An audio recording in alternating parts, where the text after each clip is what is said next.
The BS Report is a free-flowing conversation that occasionally touches on mature subjects. First of all, this is the BS Report with Bill Simmons. It might be cool, I don't know. And if it's not, I don't care. The BS Report with Bill Simmons. Bill Simmons works for ESPN. He's also named the Sports Guy, and he writes a comical sports column. He must be a popular dude. The BS Report. It's got a real dirty sound, like a rusty steak knife cutting through a well-aged steak. Now. Here's Bill Simmons.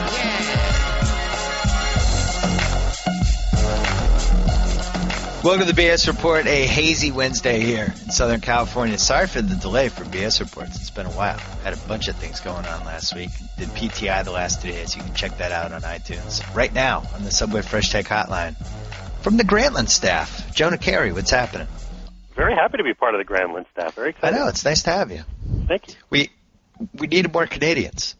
I think so. Chris Jones and I are a formidable combo. It really is. We need more. Two's a good start. We'd like to ultimately get to 4 or 5 and maybe even get a French Canadian. How do I get a French Canadian? I do speak French, but French is not my first language. I think we could probably figure something out, though. I've got connections. I need somebody whose name ends in an IER. My wife's name ends in an IER. My wife's name ends in an IER. Yes, she's from Southern California. Wow. Yeah. Let's talk baseball. Okay. Hey, I think this is – am I wrong to say this is one of the best baseball regular seasons in a while? It's very strange because I've had a few people say to me recently that it's the opposite, that a lot of the races are kind of decided. You look at the AL East, obviously. I mean, Yankees and Red Sox was great theater over the weekend, but doesn't matter. I mean, either team could go on a 10-game losing streak. They're probably making the playoffs anyway. Yeah. The NL East is the same thing. The Phillies and the Braves might be the two best teams in the league. They're both going in. You start to get to the races, you know, NL West could be compelling. AL West maybe the Centrals, but I think that there's a lot of drama that's already been stripped away. So it sort of depends on how much stock you put in, let's say, the Yankees and the Red Sox matching up, because a lot of the other races have been decided. Here's what I like about this season. I feel like the different teams have identities. You know, like obviously the Red Sox, Yankees you have. Angels have the Heron Weaver combo, which I think is a real identity. The Tigers have Verlander. Big Irv is awesome. Yeah, Big Irv's been pitching great for 2.5, 3 months now? At least, yeah. Yeah. Tigers have Verlander. He's a must-watch every 5 days. Mm-hmm. Then you go to the other side. I think the Phillies are the most compelling National League team in a while. You know, and the Giants, that's turned into a nice little rivalry. The Cardinals are feuding with everybody. The Brewers have the small-market Grizzlies team. There's a lot of storylines this year.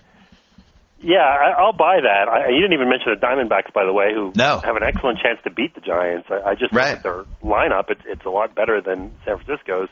I guess it depends on how much faith you have in Dan Hudson and Ian Kennedy. I love the fact that Ian Kennedy, and I'm not saying that pitchers can't develop. He probably did get better, but I love the fact that he was kind of a reject Yankees pitcher. And, oh, by the way, now he's the ace of the Diamondback staff. That's kind of funny. Yep.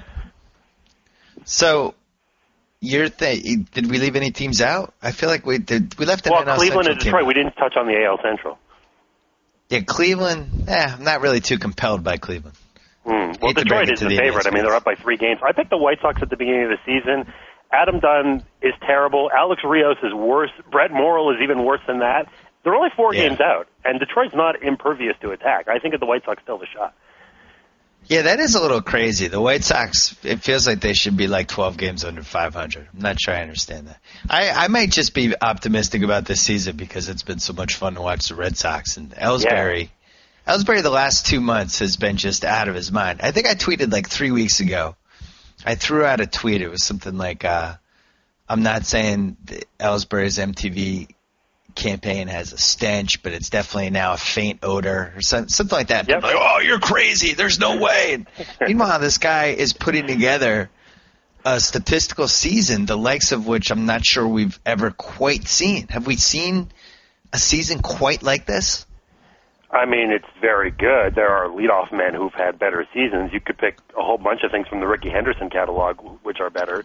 Maybe right. Ricky had the higher OBP.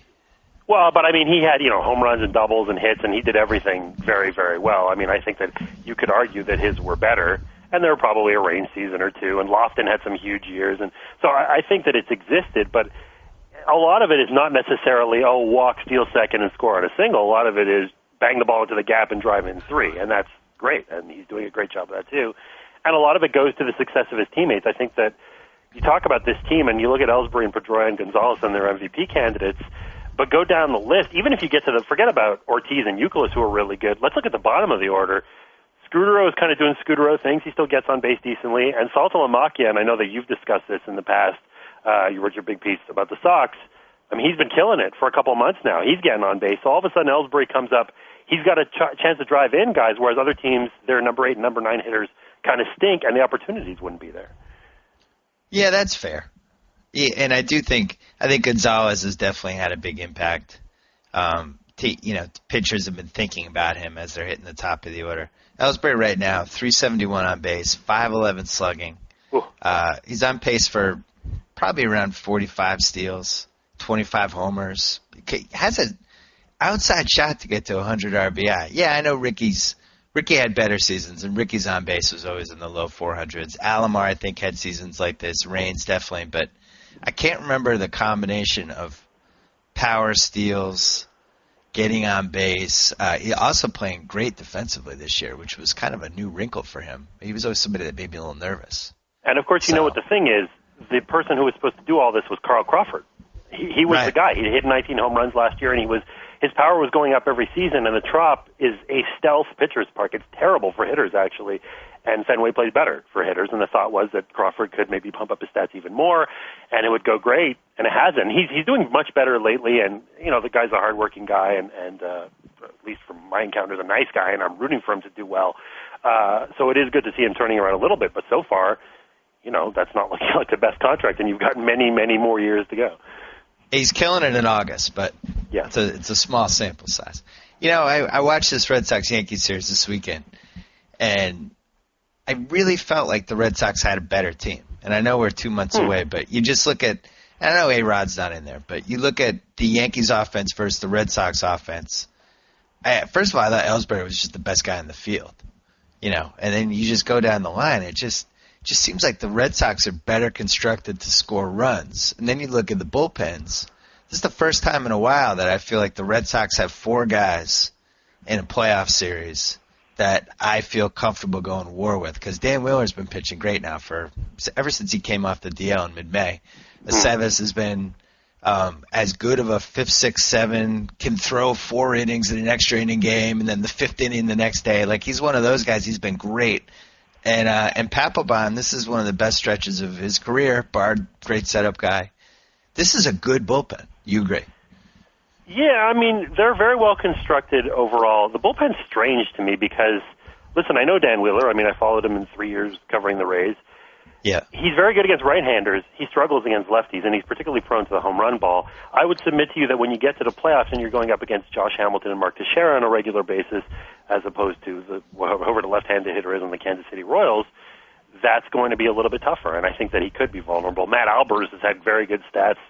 He's Matt Albers. Yeah. Did he discover something this offseason? I don't know that made him a much better pitcher. He just figured out a changeup. I have no idea. But he's Matt Albers. And so, I mean, I buy Bard and I buy Papelbon. They've got track records. I'm not quite ready to anoint the rest of them as so great. I think the same could be said for Aceves. He's a fine long man. I just don't want him in high-leverage situations. Now, having said that, it's not like the Yankees have 7 dominant relievers. David Robertson is awesome and underrated, and Rivera, despite the last couple of days, is Rivera. So I think that both teams have pretty good pens. You could give a slight edge of the Red Sox for their depth. That's fine. I think that, what I look at is maybe the starting pitching could be interesting. And by the way, there are other teams in the American League too. But if these two teams match up, maybe Freddie and Colon and Nova, maybe those guys could be 2, 3, 4 pretty good. And with the Red Sox, maybe Bedard could be good. I know he got a lot of flack when they traded for him. The thought was, this is J.D. Drew part 2, and it's a disaster, and this guy's injured, and he has no will to live, and the pressure of playing in Boston, because as you know, Bill, playing sports in Boston is the hardest thing that anybody's ever had to do. and yet, he's got a high strikeout rate his whole career, and he's a very talented pitcher, and he cost virtually nothing. The Red Sox gave up nothing to get him. His contract is nothing. It's worth a shot, because if Buckles is out, and now it looks like he might be, you need a number 3 starter who's got swing and miss ability in the playoffs, and I think that was a very nice gamble, actually. It was a good gamble. I watched him last night. He's solid. He can make guys swing and miss. You made a good point about the Red Sox. They don't have that lefty in the bullpen, and you do need it. And there's going to be 2 Yankees or 3 don't either, by the way. series. I'm not nuts about Boone Logan either. Right. we didn't talk about Texas. I'm rooting for Anaheim to pass Texas. I don't want to play Texas. I don't want to see Texas in the playoffs. That team scares me. This is what everyone says, and when they made the trades for Uhara and Adams, it was like, oh, the Rangers are the stealth favorites to win the AL. Do we really know what's going to happen in playoffs in any given year? If you had sat down at the beginning of last year's playoffs, what would have compelled you to bet on the Giants over the Rangers? You wouldn't. The Giants had good starting pitching, and the Rangers had Cliff Lee and Hamilton and some things, but you wouldn't. You just don't know what's going to happen. I think it's possible that the Angels could be tougher than the Rangers because they've got 3 really good starting pitchers. Or that the Tigers, if you got to face Verlander twice in a 5-game series, and you got Miggy Cabrera on your team, maybe that's enough to fluke off 3 wins in 5 games. I just think that you're dealing with small sample sizes, you're dealing with tight matchups, the ball could hit a pebble, you never know. I think that the Yankees, for example, feel a lot of comfort when they would play the Twins every year because they were just their whipping boys, and the Red Sox had that to some extent against the Angels. They beat them a bunch of times. But you never know. I mean, I don't believe that the best team is necessarily the team that wins the World Series. Maybe you could make the case it was the Giants last year. I'm not sure about that, but maybe. But, for example, the 2006 Cardinals, when they won 83 games, they were not the best team. The Marlins, when they won as a wild card in 2003, they were not the best team. It just could be the hottest team or the team that gets, the right pitching at the right time. It could be anything. So there's a lot of jockeying and, can we make the playoffs and what's going to happen and can we match up with the Rangers? I don't want to face the Rangers. Maybe the Rangers get swept in the first round. Maybe they don't even make the playoffs. I'm not ready to say that the Rangers are the biggest threat in the history of the world. Well, you're discounting my Red Sox baggage, my Red Sox fan baggage with the Rangers. It's a place we've had trouble over the years. We've always been able to beat the Angels. The Angels has been a team that we just had a ton of success against. The Rangers, Texas, that whole just kind of frightens me. It's so charming, Bill, because let's review the last decade, shall we? First, you got the Patriots. Okay, fine. Then you got the Celtics. Not only did they win 1 championship, but they nearly won a couple others. Then you got the Sox. They won 2 World Series. Then you got the Bruins, which prompted me to write probably the only mean-spirited article I'll ever write in my life for GQ, where I basically said, Bruins fans, and I'll make an exception for your dad because I like your dad, but Bruins fans are a bunch of posers, and you're not long-suffering anything because you won every single championship ever, and blah, blah, blah. The baggage, we're facing it. We've had trouble against the Rangers. This is the best team in baseball, the Red Sox. They're better than the Phillies. If they lose, it's not because of baggage or whatever, it's because something went wrong. But they're a great team, and there's a very good chance they had another championship this year. I can't be afraid of playing Texas because we have a bad history in Texas? Yes, I'm making that assertion. I live in New England, Bill, so you've moved out to L.A. and you don't know. It's all around you here. It's all the time with this and that, and this is going to be another championship. And I grew up a Celtics fan. It's even getting on my nerves. We still have these 5-game series in round 1. Yes. It bugs me that there's not enough of a disadvantage with the wild card. Let me throw this at you. Okay. You get the number 1 seed in the league. You play the wild card team. You get all 5 games at home. That's your advantage. That's your carrot for winning the league. You're the wild card. You got in. You made it. But you got to win. You got to win 3 of 5 on the road. You got to go to the enemy's den, and you got to take 3. Yeah, well, there's a revenue issue. Aside from the whole fairness or not fairness, there's a revenue issue. Teams need to be rewarded for making the playoffs with revenue, and home games are a way to do that. I think it's not a terrible idea as it stands, but I just don't think we need 5-game series. I just don't understand that. I get that, we play the season and already too late and blah, blah, blah. We'll make it a 154-game season, Just shorten the regular season and make it longer playoff series, and then it'll be more authentic. They're talking about adding a wild card next year, and it would be 5 playoff teams per league. Forget about whether you like it or not. Yeah, well, they're saying the 1-game playoff. No, Bill. You go the other way. All 4 of the other teams have to play. The best team in the league gets a bye. That's how you do it.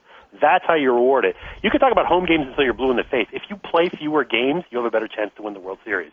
If the Red Sox are the number 1 seed this year and they had 5 playoff teams, then the Red Sox should get to sit on their duffs and relax for a little while the other teams play. I think it's a little bit – the logistics are a little tough because you do have to deal with things like, will the pitchers get rusty or whatever? It's not a perfect solution, but generally speaking, playing fewer games is going to be a bigger advantage. Having to have fewer obstacles is going to be a bigger advantage than any disadvantages you can come up with. I don't want more playoff teams. I think we have enough playoff teams. I think 8's going to happen, though. I'm good with 8. Well, how about this? And the Jays and the Rays, by the way, those become sleeping giants all of a sudden. The Rays have already, of course, been down that road a couple times, but you should start putting money on the Jays right now to potentially make the playoffs. That's a good bet. They're going to have money this offseason. They could go after Fielder if they want to. They could go after Pujols if they want to. They have the ability. I'm not saying they will. I'm saying it's possible, and I'm saying that they already have 7 very good, promising young hitters already, in addition to 3 good starting pitchers and some other stuff, and a great general manager. That could be a very compelling story if they become that 15. They could be dangerous. What about a 158-game season, and then we go best of 7 every round, and in round 1, the home team, the number 1 seed gets 5 home games, the other wild card gets 2? I still think that's a better solution than what we have now. I completely agree with you that it becomes too much random chance. Our mutual buddy Damashek cannot stand anything to do with small samples, despite the fact that he's not a huge stat head necessarily. He hates March Madness, which is funny. I can sort of detach myself intellectually and say I love March Madness, even though it's not the fairest thing to have one game decide things. But there's something about baseball. You have this long season, and then it's kind of rendered potentially moot. I just don't like it very much. And there's just I like parity sort of, but only to a point. I think that you really do need to reward the best teams. I'm with you. I don't know if it's more home games or having the bye or something, but I'm not thrilled with the status quo. That doesn't mean that the number 1 seed should always win. Listen, you lose fair and square, then you lose fair and square. But I just think it's almost a roll of the dice, and it just shouldn't be that way. If you are the best team over 162 games, that's kind of a truer test of ability than over 5 or 7. How about 154 games, 3 division winners in each league advance? Then you have an 8-team tournament for the other 2 wild card spots. How long would the tournament go on? Would we be in Parkas by the end of this? You go single elimination. That's a lot you kind of fun. like this one. Single elimination. I like fun. Despite the fact that I'm kind of a nerd. I mean, fun is good. I like fun, and that could be interesting. Single elimination. I'm not ruling that out. So we go to 154 games, and we go single elimination. Yeah. Maybe you go 4 teams in each league. Okay. And you have to basically win 3 in a row to get in the playoffs.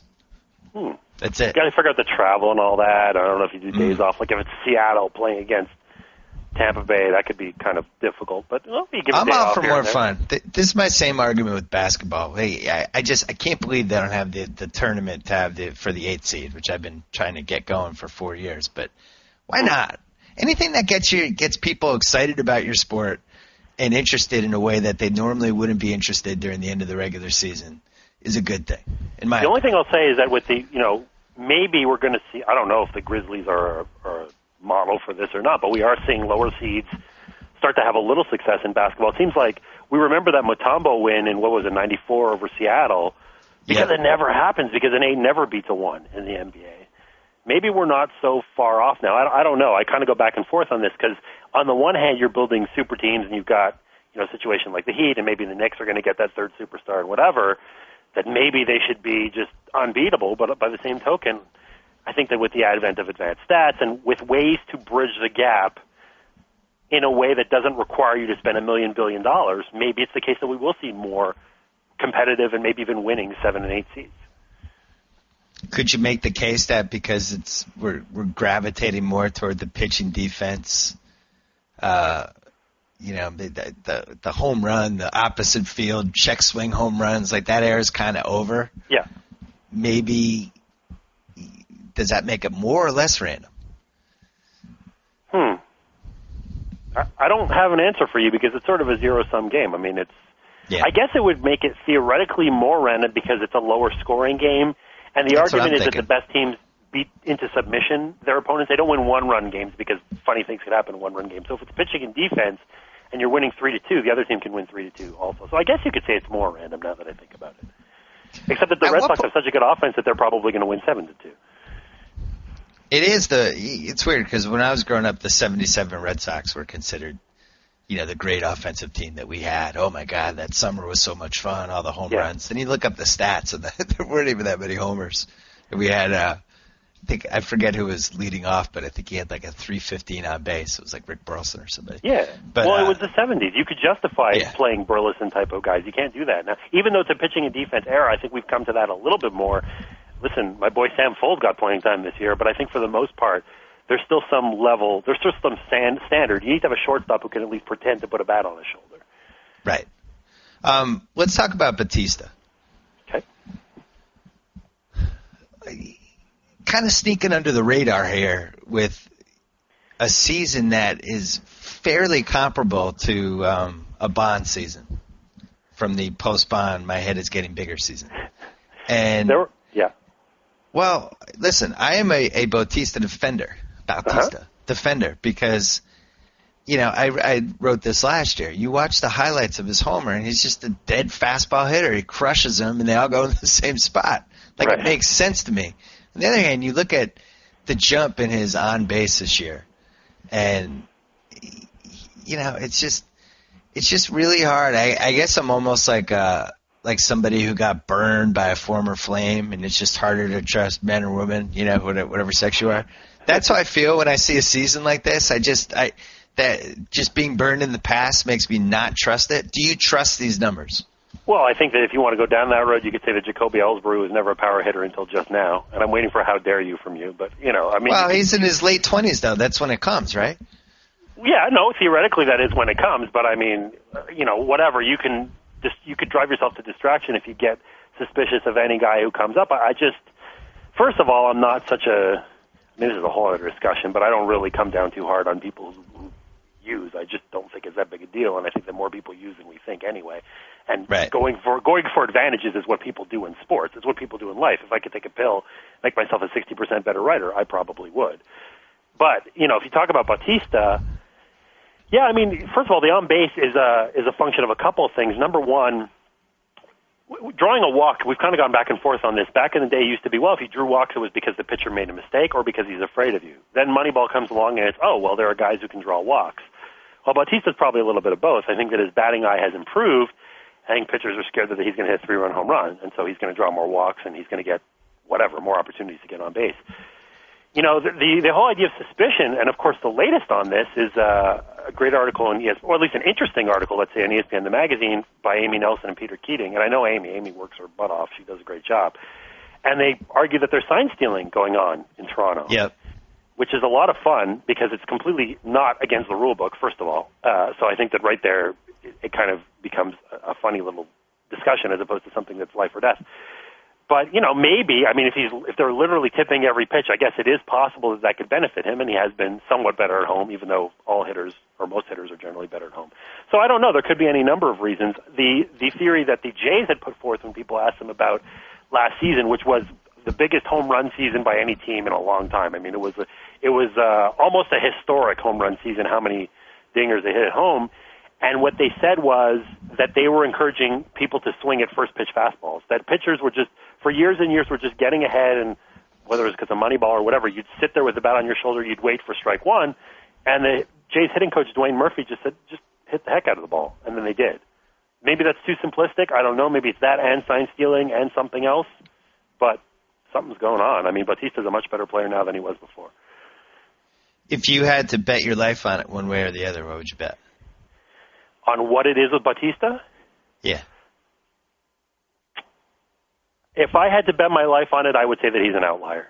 I would just say that stuff kind of happened, that he became better, and there probably was a little bit of sign stealing, and there probably was a little bit of organic improvement, and there probably was a little bit of hitting coach, and there probably was a little bit of maybe they ran the air conditioning at Rogers Center, out to left field. I know the Rays, I know that for a fact, they would do that. They would turn the air conditioning on, blowing out toward the outfield on certain innings when their guys were batting and turn them off otherwise.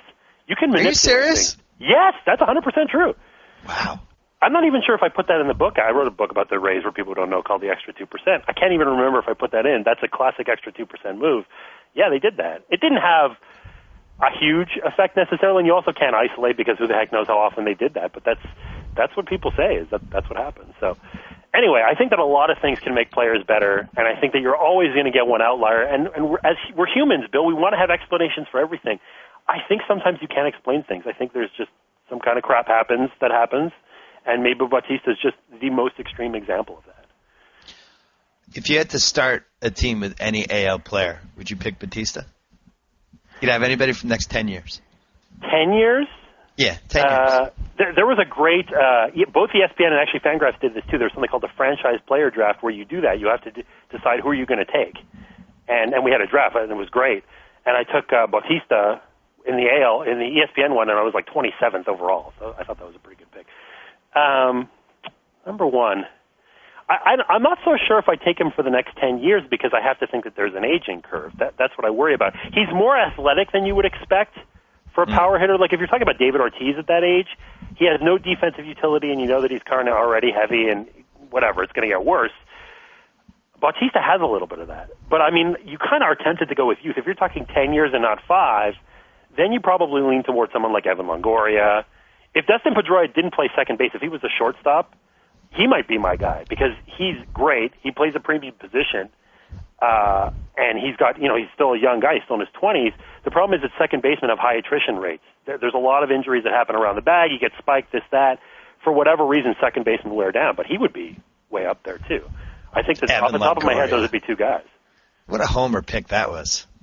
How about this? What, Longoria or Pedroia? I think I was a homer for both of us on that one.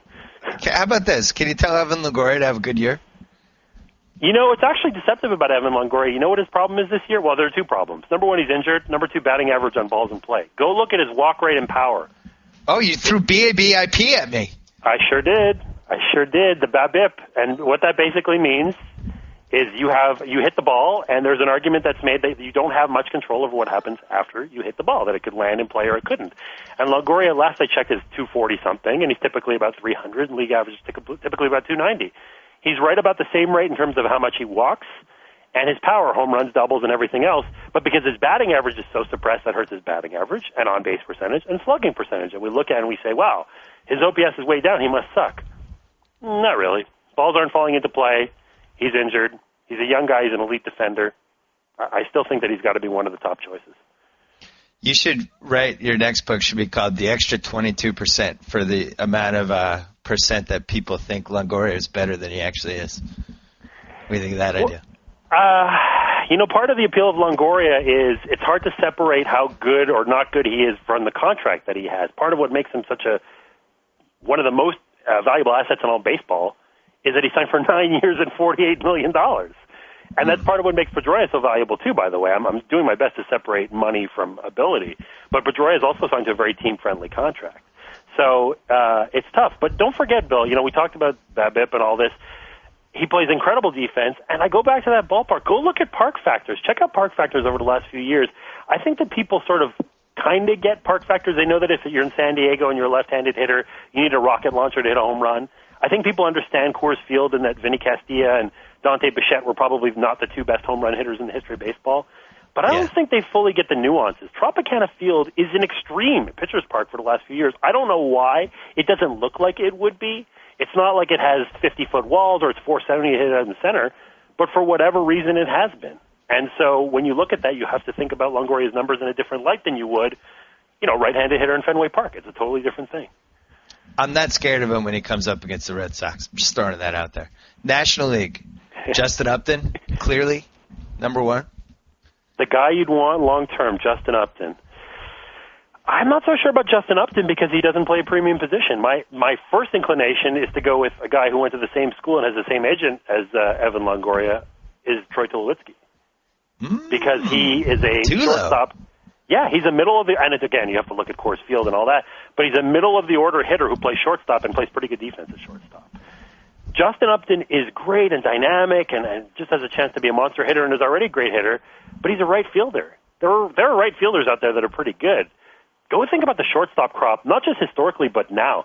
It's putrid right now. There's no more Holy Trinity. There's no more A-Rod and Nomar and Jeter.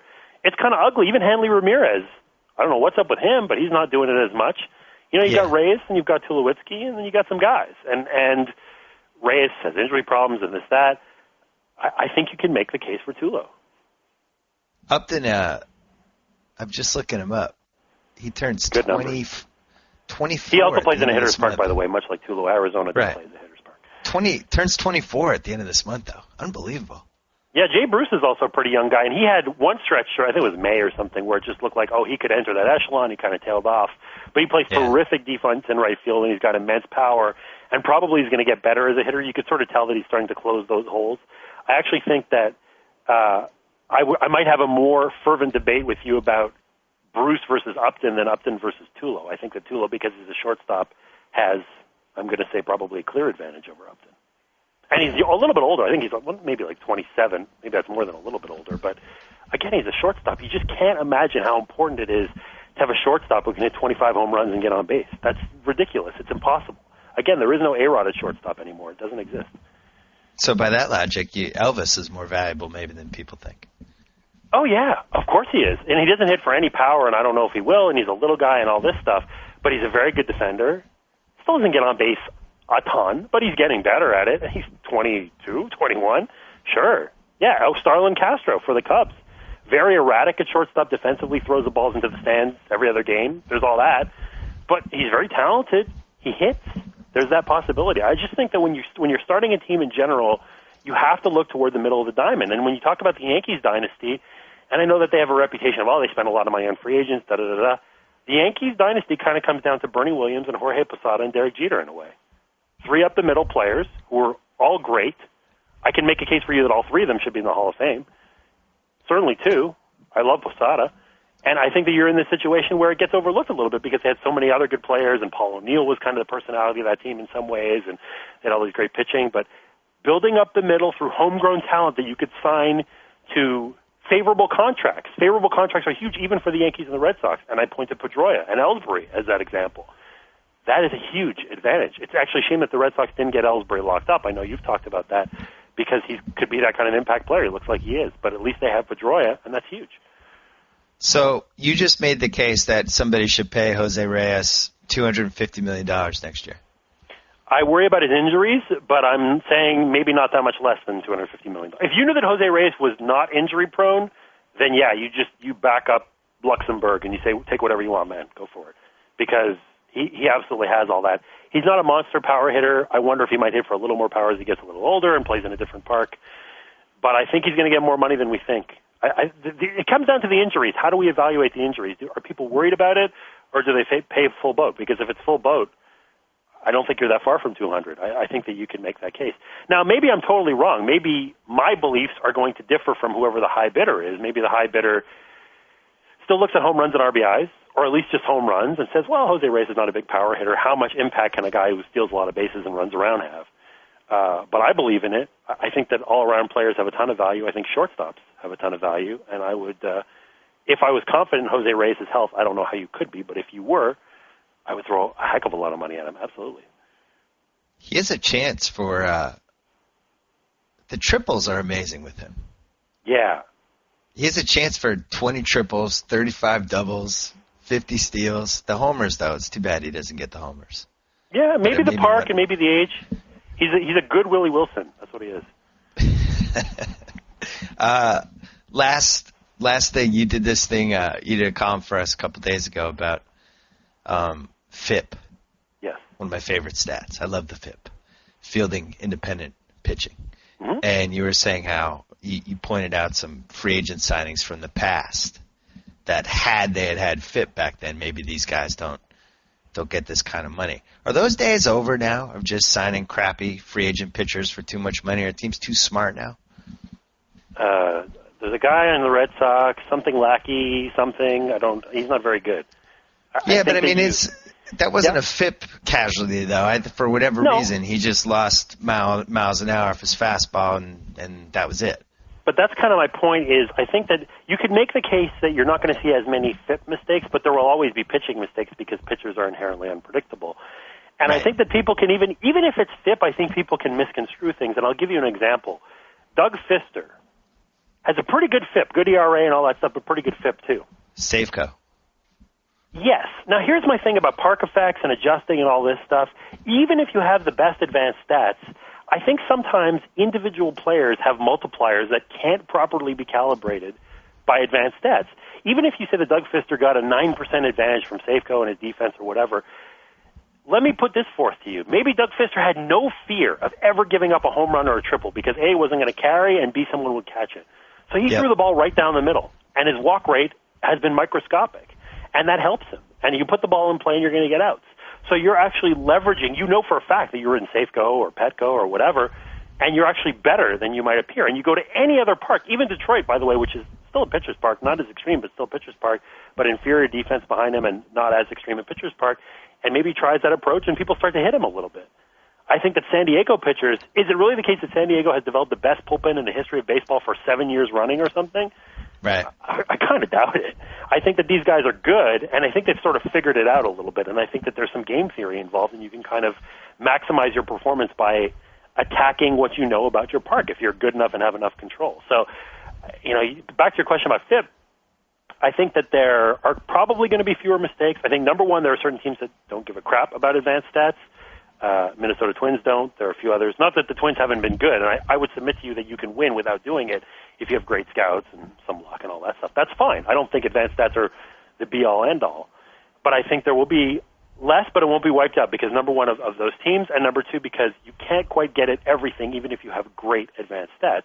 If you could, then why would you play the games? Why would we care at all about sports?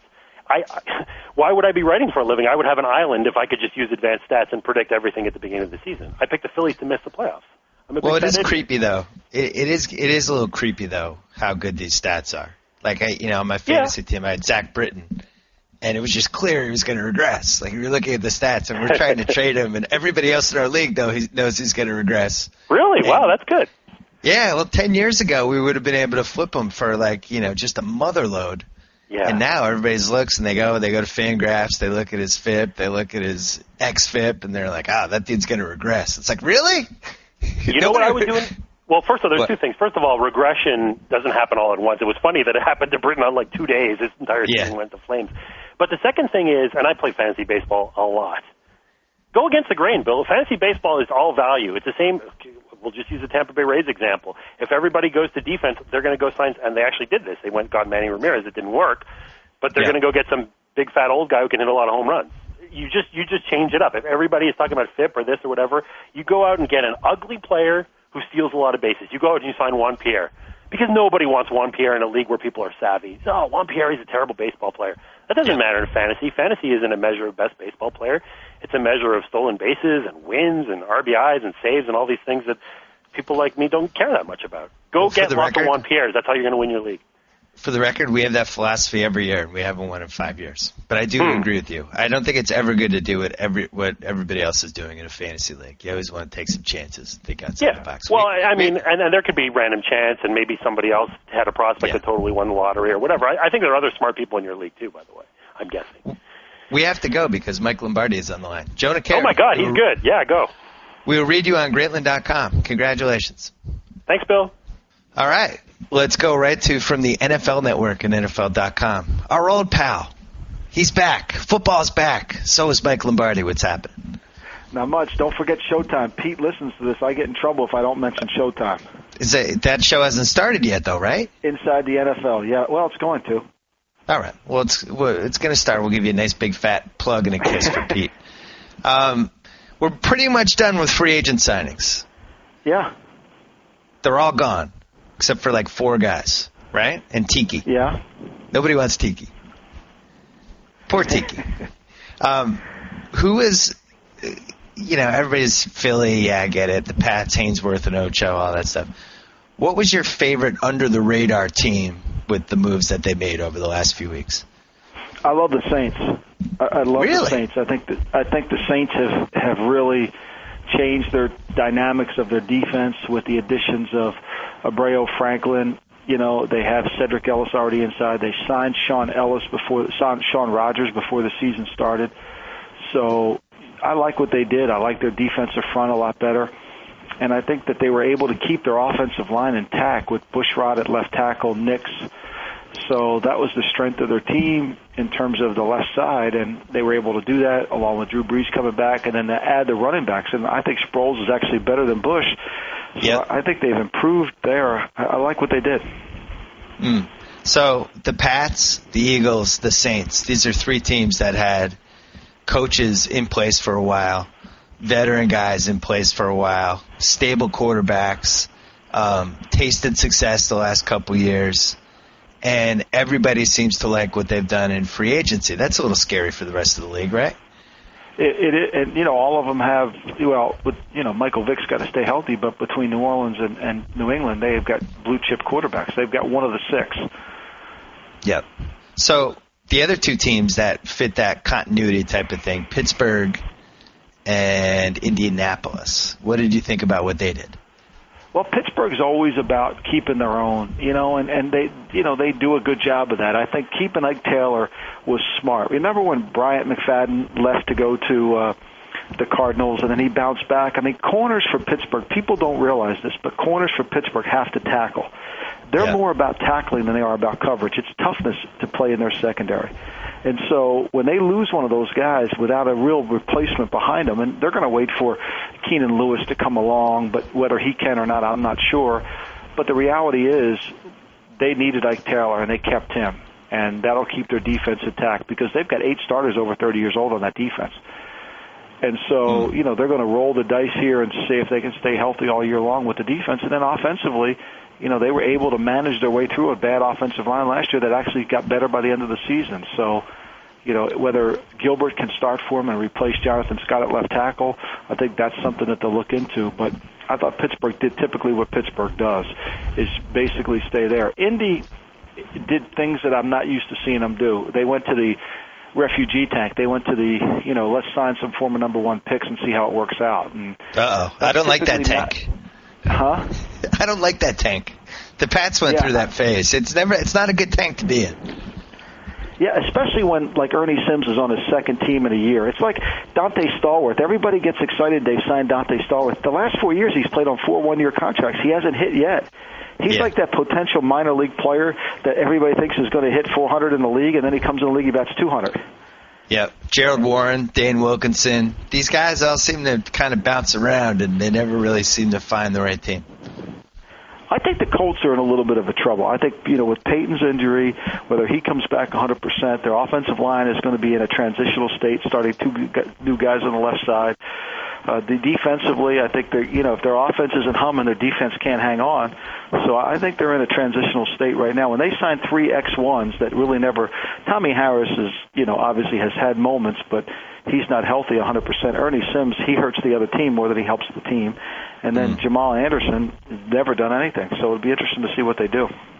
So for the 19th straight season, we're going into a season thinking that the Colts, this might be the year that they go 6-10, and somehow they're going to go 11-5. Well, look, if number 18 doesn't come out and he's not healthy for September, I mean, they're not going to win with Curtis Painter. I know Reggie Wayne gave him all the love in the world, but it's going to be a little hard to win with Curtis Painter. I heard Schefter on the radio that I was going to get coffee. Schefter was talking about this neck thing with Manning, like this was a real thing.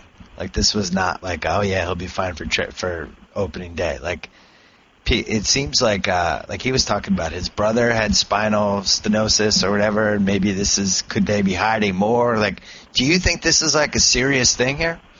I've been told it is. I've been told it's very. He's behind in his rehab. This is very serious. And look, when you watched him on NFL Network, when he was walking into the dorm room and somebody called him from behind, and he literally had to turn his whole right shoulder and just couldn't snap his neck around, that tells you something's wrong. Yeah. And this isn't one of those things that you can just go through the pain. Neck injuries isn't one of those you just bite your lip and go move forward. This is hard. And I think this could take some time. I think he should be smart and think in terms of long-term, not think in terms of being ready and keeping the streak alive. He's got to think in terms of his long-term, living out that contract. And if he misses the first 6 games of the season, so be it. And I think nobody knows. The Colts put him on PUP, which tells us they don't really know where he's going to be. Well, wasn't that in the Jets playoff game? I vaguely remember he was a little flinchy in that game. Like he was afraid of getting hit. Do you remember that? Oh yeah, because he'd been hit the whole season. I mean, Bill, last year, if you did one of those NBA charts about where you miss shots and make shots, you know how they do that all the time? Yeah. And you do that for Peyton Manning when he's in the pocket of where he had to throw the football last year, it would have been alarming how many times he had to throw it in different spots. And to rush Peyton Manning isn't to pressure him and get him on the ground and sack him. To get him is to get him to move and to make him move and throw, move and throw, move and throw, get him off his spot. And last year, more than any year, he was off his spot. We didn't talk about the Packers yet. So, for a defending champ, seems like they've gotten kind of lost in the shuffle here in these past few weeks because there's been so much other stuff to talk about. You feel like this year's team will be better than last year's team? Yeah, I think this year's team will significantly make the playoffs. I mean, remember, last year's team gets in because Tampa can't beat Detroit at home. Yep. And, last year's team had 6 losses, but, when you go through them all, they were 6 very close games. So I think this year, assuming that they have the eye of the tiger, assuming they come back with as much determination as they had last year, I think this team can be much better than they were last year. They have all the elements to be better. Reminds me a little of the 96 Pats.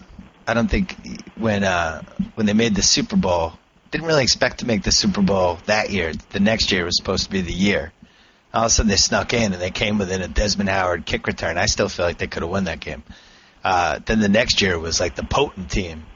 And that was year 1 of Pete Carroll. Kind of didn't happen. But with this Packers team, they kind of snuck one out a little bit. All of a sudden, they're the best team. The Pats blow that game to the Jets. Some weird things happen. Roethlisberger, I still think, was hurt in the Super Bowl. And the Packers, were the best team, the last team standing, all that stuff. But never felt like last year was supposed to be the year that they won the Super Bowl. I'm a little worried about them. I think they have the makings of going 2 in a row. Well, you know how Pat Riley feels about that, but they haven't had any of the symptoms of the disease of me. They haven't had a holdout where they've had a guy complain, and their star players have been all taken care of. So, it doesn't. There's no symptoms to indicate that they won't. Now, maybe, and they re-signed James Jones, which I didn't think they were going to do, but the market got so soft. I mean, they drafted Randall Cobb essentially because they were going to say goodbye to James Jones, and they get him back at a bargain deal because they never thought he would. So there's a lot of things going for him. And this year, more than last year, if Chad Clifton goes down, whether Sherrod can play well or not, they at least have a backup left tackle. Right. Last year, they didn't even have that. And Rodgers, you forget, how good that guy was in the last 4 playoff games. This guy should be the guy that we just point to first when we start talking about this season. And for some reason, everybody's still in Brady, Manning, Vic mode a little bit. And it just seems like Rodgers, I feel like he should have gotten more respect out of what happened in the playoffs. Or am I just overthinking it? Really, blue chip players should only go to top 5, but we made it a 6th category because you had to put Rodgers as a blue chip. Yeah. Anybody come out of that free agency mess like a potential playoff team that you just felt like just messed it up and blew their window? That's because I think it's hard to tell that one because there's, like the Jets, for example, they're counting on certain players. Like Plax. How are you counting on Plax? Well, they're counting on a 34 and a 37-year-old receiver to come through. Now, Plex has had a history of this ankle injury, and I'm sure Tom Coughlin knows more than anyone if this ankle is going to come back because he's sitting over across the, down the road, and the guy hadn't even gone through one practice and he got himself hurt. So, but my point about the Jets are they're counting on some young players on their team that you don't really know about. I think Miami is a team that I would really worry about. I thought Miami was a better team last year as they were going into the season, and to me, they haven't done anything in free agency to let me think they've done well. The other team, my sleeper team that I thought did a great job in free agency, I didn't mention to you, is St. Louis. Yes. Because they signed some guys that can really play roles for them and play well. You mentioned Miami. Chad Henne, and who was the other lousy quarterback they signed? I can't remember. Matt Moore. Matt Moore. Wow. It's really like they're just basically telling Andrew Luck that they really want him to be in Miami a year from now with that combo. You're not winning more than 4 games. Then they signed Kevin O'Connell, and it's almost, he was the 3rd-round pick of the Pats, and did they ever watch him in pregame warm-up? Nobody. How could you watch him and think he was going to be your 3rd? I gotta say, as a Pats fan, look, they're counting on Marco Colombo to stay healthy at right tackle, and they're counting on Reggie Bush to be the bell cow. Yeah, that's not working. As a Pats fan, not working. As a Pats fan, I'm delighted with how the Jets, with that whole, there was a point there where it seemed like they were going to get Asamoah, which was pretty scary. The fact that they let Braylon Edwards, he's gone, right? Yeah. Yeah, well, I think here's the thing. People say that, and I think you have to understand the dynamics of a locker room. There's no way Braylon Edwards could walk back into the Jets locker room taking $1 million salary when he was supposed to be a beloved free agent. And he's making $1 million, and he looks across at the locker next to him, and Santonio Holmes is making $10 a year. Players never take less in their own locker room, or significantly less to stay. When they hit the market, you got a better chance at stealing a guy away from that team if you're paying him less, because he realizes he can't go back in that locker room. Well, wasn't that the biggest reason? When people say, well, the Jets could have had Braylon for this, I don't think they could have ever had Braylon for that number. Wasn't that the biggest reason why they didn't get Asamoah? Because you couldn't pay Asamoah $2 million more a year than Revis. I don't think that would have gone over very well. Like, almost from a chemistry standpoint, that might have been dangerous. No, the reality of that deal was that Nnamdi Asamoah had two teams on the books at $10 million each. The Cowboys at $10 million a year, and the Jets at $10 million a year. As Rex Ryan said, they made one offer. Now, the Cowboys' $10 million is better than the Jets' $10 million because of Jersey taxes and no taxes in Texas. But then Philadelphia came in really at the last minute and basically got $12 million a year and blew everybody out of the water. And they could do it. Got it. Yeah, because I know I heard through the grapevine that Dallas, they thought it was done. Like 20 minutes before it came out that he was going to the Eagles, they got a phone call like, oh, yeah, actually, we're not going to sign with you. And they thought later that day they were going to be announcing that he was a Dallas Cowboy. Yeah, what everybody did, and I think what happened was, give the agent credit. He knew he had to put together a deal, or else if he puts Asamoah in Dallas, then he's got to get a job for Terrence Newman, who he also represents. Right. The Lions, my Lions, was been circling them as the big overachiever this year. Although it seems like so many people are on that bandwagon now. But they lost their second-round pick, the running back, a couple days ago. How big of a loss was that for them? Well, I think they can overcome it. I mean, there'll be some backs cut. I mean, last year, Peyton Hillis was a guy nobody even heard of.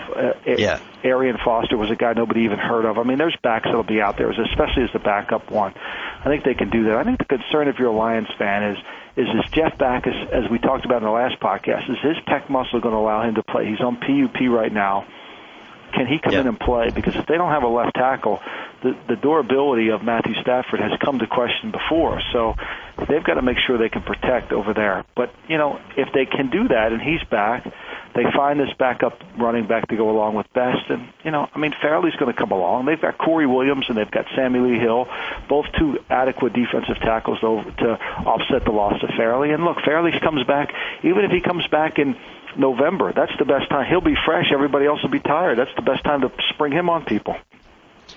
If you had to bet Donovan McNabb and the Vikings, raging success or catastrophic failure, you had to only pick one of those two, what would you pick?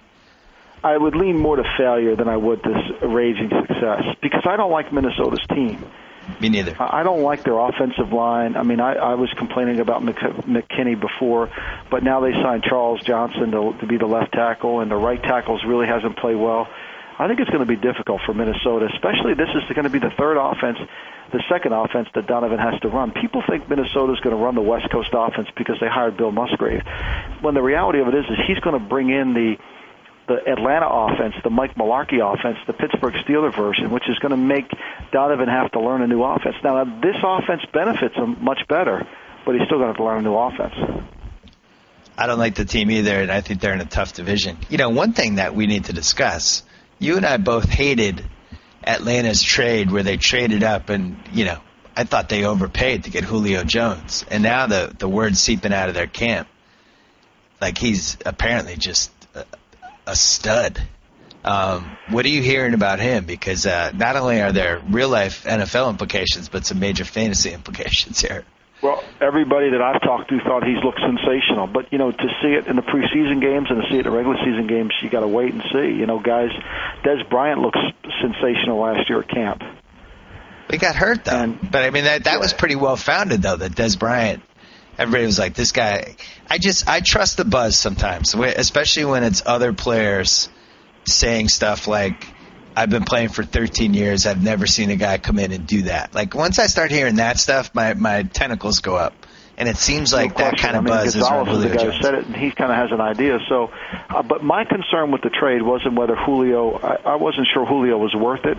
My concern was their defense. Is their defense good enough to withstand what they needed to do to go up to get him? Could they've used some other pieces? And with John Abraham, getting up there in age, and they really rely so much on John Abraham, to be, John Abraham's going to be a 34-year-old, or he's 33 years old now. Ray Edwards has got to play well for him, and they've got to be able to cover. Well, that just might be a team that just scores a ton of points and gives up a ton of points. Especially indoors 8 times. Could be like a bunch of 40 to 34 type games. They're also that division is going to be interesting because people think Tampa is going to regress, but I still want to see it. The Saints, as you said, got better. Carolina, I guess they have to be better. They can't be any worse. But they were 1-15. I don't know, especially if they're going to play Cam Newton. What do you think right now is the toughest division? I think there's so many good 2 teams. Like the East, AFC East has got 2 really good teams competing. The Giants and the Giants and the Eagles. The Giants have taken maybe a step back, but they have enough depth on the team. I think you look at the North between Green Bay and Detroit coming on. I think those are good. And then you go to the AFC. You look at the North, Baltimore, Pittsburgh. You look at the East, the Jets and the Patriots. And look at the South. Houston. You got Houston, you got Tennessee. I think the Hasselbeck signing will make Tennessee a better team.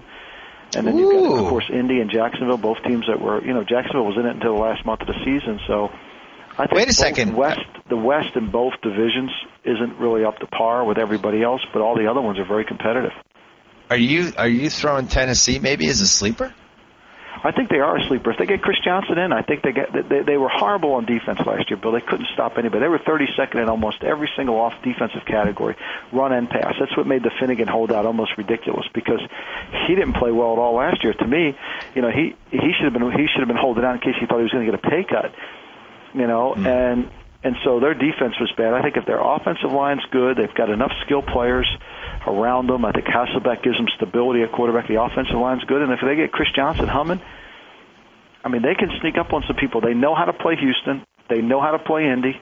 They understand that team's not scared to go into Houston. They're not scared to go into Indy. They're not scared to go into Jacksonville to win. They know how to play those teams. A lot of new coaches this year. Usually you see one new coach turns things around, pulls the team into the playoffs. We spent a lot of time talking about how great the new coach is. Who's the number 1 candidate for you this year? Well, that's a tough one because some of these teams, like you take Cleveland, if Pat Shurmur can turn that around, I would be completely shocked. But I would think Tennessee. I think Munchak is probably would be my candidate because I think Munchak knows the system there. He's finally got stability at quarterback. Remember, this Tennessee's team has won sometimes with whether it's Keri or Vince without real, unbelievable production at quarterback. Or stability. Yeah. And I think if they get that back, I think Munchak, he knows the team. I think the team responds to him. He's got some toughness to him. He'll bring some discipline to the team, something they really needed last year. So I think he's the guy that I would target as the guy who can come in there and really turn things around. I'm glad you brought up Chris Johnson because this is obviously the biggest story of the season. A top 3 fantasy guy who might be holding out. God forbid. That screws up everybody's draft. You don't think he's actually going to hold out, right? Well, I think he's fairly serious about it. Talking to the people that are close to him, his biggest concern has been, and it's a legitimate argument, and I'm in management, but I think he's got a legitimate argument. He's had no time since the lockout to really discuss a new contract. Without having March, April, May, and June, there's been really no time to be in dialogue. So when the Titans put this wall of basically saying, unless you're here, we're not going to negotiate, it's really almost unfair because they've never had time to negotiate. Yeah. So if the Titans just come out and extend an olive branch and say, hey, we'll do a deal in this kind of framework, I think the kid comes in and, yes, he won't miss any time. But they're going to have to do that. I think he's very hard. He's given up his year of an accrued season because he feels like I've got 2 years anyway, so where am I going? Right. I don't need the accrued season. I need my contract to be done now, which is a huge statement to make. And also, if you're running back, it's a little different than being a point guard who's underpaid. Like, you never know with a running back. That guy might peter out in a year. All of a sudden, you might lose a half step, and you're just a different guy. Like, you're Clinton Portis all of a sudden.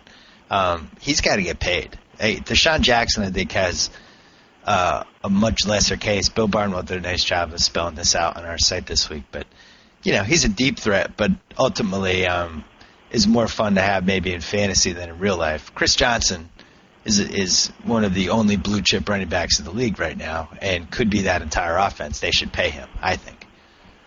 I read the Barnwell column. I thought it was really well done, and it really presented a great case. But I think the part that you can't overlook is the fear factor.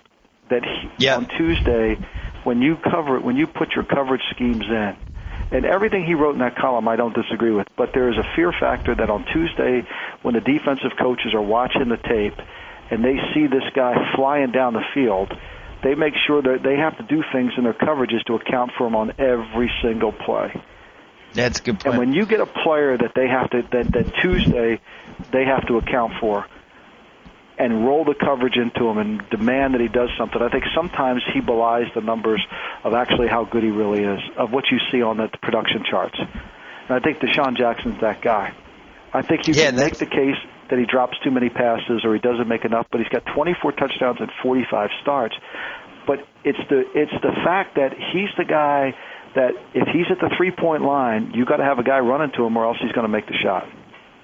Yeah, it's a good analogy. Yeah, because that was the biggest problem with the Patriots last year is they never had that one guy that you had to be terrified of, and you could and that's eventually the Jets just said, screw it, let's just beat the hell out of Brady and see what happens, because they didn't. I also think that's why Moss was able to extend his career for 2 extra years after he really stopped trying on every play, because there was always the threat that he could go downfield and beat whoever he wanted. Who else is like that other than Deshaun Jackson right now? Well, I think the guy that drives you crazy more than anybody is Steve Smith at Carolina, because he runs 4 routes. I call them the Steve Smith routes. They're not really conventional routes that everybody runs, but you better hightail your butt back there, and you better handle his vertical presence coming down the field. And he's really he's a guy that you say, whoa. And then the other guy that I think is just dynamic, and he makes Pittsburgh so much better, is Mike Wallace. Mike Wallace on Tuesday, you're sitting in that room saying, how are we covering this guy? Who's got him? Right. Green Bay has a guy like that, I'm blanking. Green Bay has really good route runners and good receivers. I don't know if they have a vertical, oh my gosh, we got to handle that. They got the corner that was really the fastest guy, Shields, but Randall Cobb this year has got great quickness and explosion. But I guess with Green Bay, I guess with them it's the fact that any of those guys can go deep, and you just have to be constantly worried that somebody can sneak behind. And Jennings is such a good route runner, and they're all good with the ball after the catch. And then you've got your Michael Finley in there. That really becomes an issue, because who do you match up with them? See, it's easy to say we're going to cover Michael Finley with X, but then the next question is who's tackling him? Is there... And that X can't tackle him, so now you got to go to Y. Can Y cover him? No, but he can tackle him. Oh boy, so now we got to double him. Is there a rookie other than Julio Jones that you're just hearing great buzz about? Yeah, I haven't heard too much buzz about. I mean, A.J. Green at Cincinnati the buzz has been pretty much strong about him being a really good, looking like he could be a good player, and he's going to really have a chance whether he can get on the field and be that productive with the quarterback situation. That I don't know, but I hear he's really looked good in his routes, looked good at all the things he's done, but. Typically, there's not. I don't think people have had enough time to really evaluate these rookies. It's so short of a preseason. Right. So what happens with all these young quarterbacks that, we had so many rookie quarterbacks taken in this draft in high spots, and it's just not enough time to get these guys acclimated. Like, I really find it hard to believe that any of these guys are going to be able to start an NFL game before November. Is that fair? Right, you're going to see a stat line, Sunday morning when you go through the box scores of all the preseason games. 4 of 13 is going to be a lot of the numbers for some of these rookie quarterbacks. Right. It's just hard. It's just too hard, and there's not enough sense of timing, and you can practice it, but football's an imperfect game, and so when the game starts speeding up and a receiver takes 2 steps the other way that he's supposed to not really be in there, and it affects the quarterback. I mean, look, we saw it last year with the Cincinnati Bengals, with Chad Ochocinco and T.O. running their routes, doing their program, and how it affected Carson Palmer. And it just takes a lot of time, and it takes a lot of continuity, and it takes a lot of practice.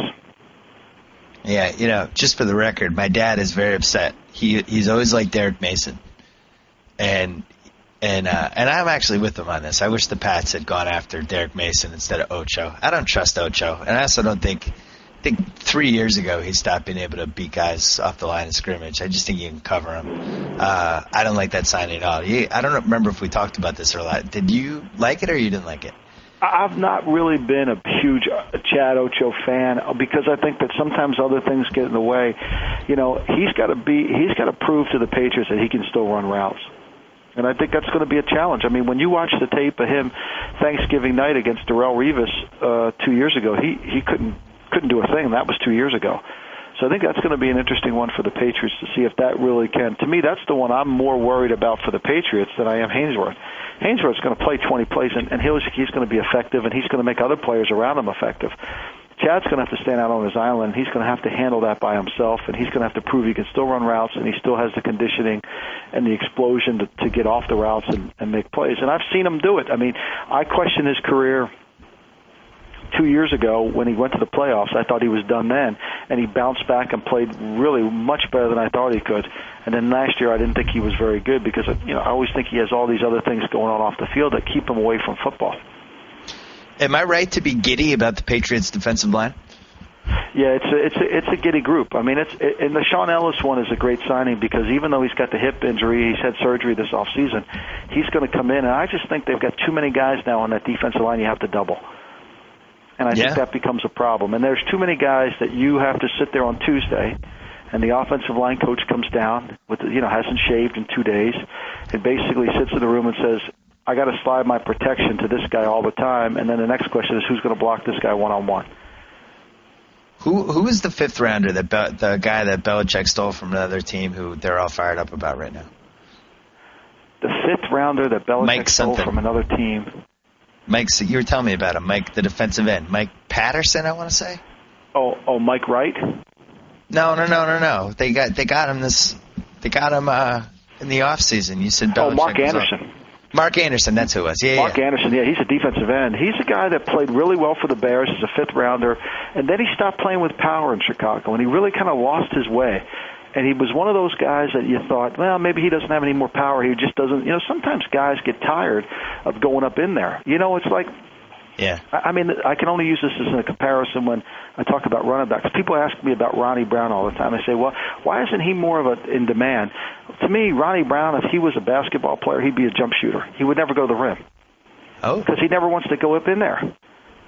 Right. And sometimes defensive ends don't like to go up in there either. They want to take jump shots. They want to run the corner all the time. And so it becomes a little bit of a problem. But then he went down to Houston, and God knows what happens in Houston with defensive linemen. I mean, that's the white elephant there. And he didn't really play much or do anything, and they pick him up for nothing. And he's been very impressive in their camp. Now we got to see it in the tape. You got to see what he does it against other people.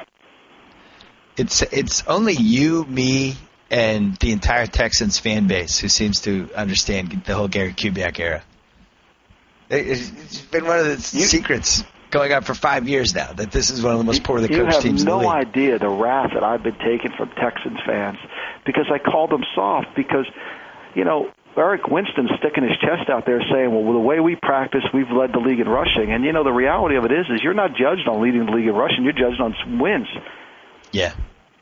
Well, if there ever is going to be a year where they could sneak in, you could have said this last year too, but, man, it sure lined up for him this year, right? With this Peyton Manning has to turn his whole body. They open up, and look, even if Peyton's able to overcome all the medical opinions and do the impossible, is he going to be able to really play well in the opener?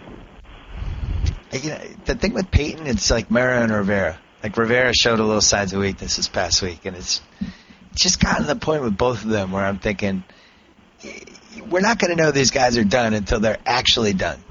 Until they're literally, you could just see it that they're just done. They can't even physically do it anymore. Until that point, I'm always going to think they're going to rally back, right? I'm always going to think Peyton's going to be good again. And Rivera could give up 7 blown saves in a row, and I'm always going to expect him to turn it around. Just at that level. I don't disagree. I mean, like I thought when Favre left the Jets, I thought he was done. And then he comes back and has this unbelievable season without training for Minnesota and is basically one bad throw away from going to the Super Bowl.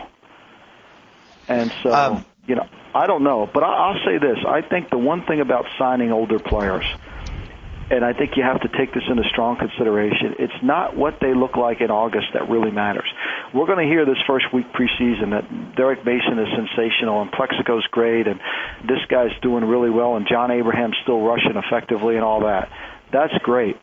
But when we get to November and December, when their bodies are tired and the actual age starts to show up, are these guys still going to be effective? I think that's the question as an executive you've got to ask yourself. Last question. I did PTI with Wilbon yesterday. We were talking between breaks, and we were talking about Jerry Rice coming to ESPN, and Wilbon said that Jerry Rice still has, like, he's still kind of mad a little bit. He doesn't feel like his career has gotten quite the acclaim it should have been. Like, he feels like people don't mention Jerry Rice when they talk about who the greatest players of all time were. And I was listening to this, I'm going, does Jerry Rice really feel that way? Like, I just felt like it was, first of all, I think he's the best football player of all time. I don't know if I would start my team with him because I don't know how much, if you're going running back or quarterback versus wide receiver, I don't know if I would pick a receiver first, but just when you think of like the distance between Jerry Rice and then the second best receiver of all time, it's got to be the biggest distance of anyone in any position. I wanted to get your take on this. Have you ever seen a better football player than Jerry Rice? No. I mean, and from the first day we had him, I mean, I could still remember, being Bill Walsh's basically gopher and watching the first practice and going back to my gopher office and Dwight Clark walking off the field, and all he said was smooth and rich. Right. When he saw Jerry Rice practice that day. And no, I mean, it's remarkable. He does things with his body, and he did it over time. Well, and plus, he did it with two different quarterbacks, which is the part that pushes over the top. Because if it had just been Montana the whole time, there always would have been that little asterisk of, oh, yeah, but he had Joe Montana. Then Montana leaves. He does the same thing with Steve Young. In fact, he gets better with Steve Young. I got to have Jerry in the podcast. I want to hash this out with him because I just feel like, first of all, anybody who played fantasy football in the 1990s knows that Jerry Rice was, appreciated what he could do. But in general, I just thought he was the most terrifying guy I've ever seen on either side of the ball. Like, if you bet against Jerry Rice, you were petrified. I'm sure it was the same thing if you were an NFL executive, right? No question. I mean, you rolled the coverage into him, and you basically, you just held your breath and hoped that your guys can hold up. And you sat there and watched him. Well, he's really not fast. He doesn't look like he's Mike Wallace on tape, blowing by people, but yet he's always past people. He's always behind the defense, and then he can always take that 5-yard pass and turn it into a 70-yard touchdown run. And he got stronger. You know what we lose sight of a lot in watching football games is the fourth quarter and what it takes to be great in the fourth quarter. Right. And what kind of conditioning it takes to be good. I read an article in Men's Health on a flight back from L.A. about how John McEnroe felt like his conditioning never was good enough. So when he got into those late sets, that's why his career wasn't as good as he thought it should have been. That's why he was the greatest doubles player of all time, because he didn't have to always rely on his conditioning. Yeah. And I think we lose sight of that in sports, especially in the NFL with the wear and tear on their bodies, is the conditioned athlete in the fourth quarter is going to be the best athlete. And I'll tell you, that's one of the things that's held my athletic career back over the years. I wear down, Lombardi. Even in hoops. I'll give you a good, game to 21. I'll give you a good first 10, and then I'll wear down. I'm just not in shape. We will have you on. How close are we to the season now? We start the preseason, so I think we're a month away, right? September 11th is the open. Well, September 8th is the kick, so we got to be 4 weeks away. All right. Will you come back in 2 weeks? I'll be back anytime you want me. I'm here.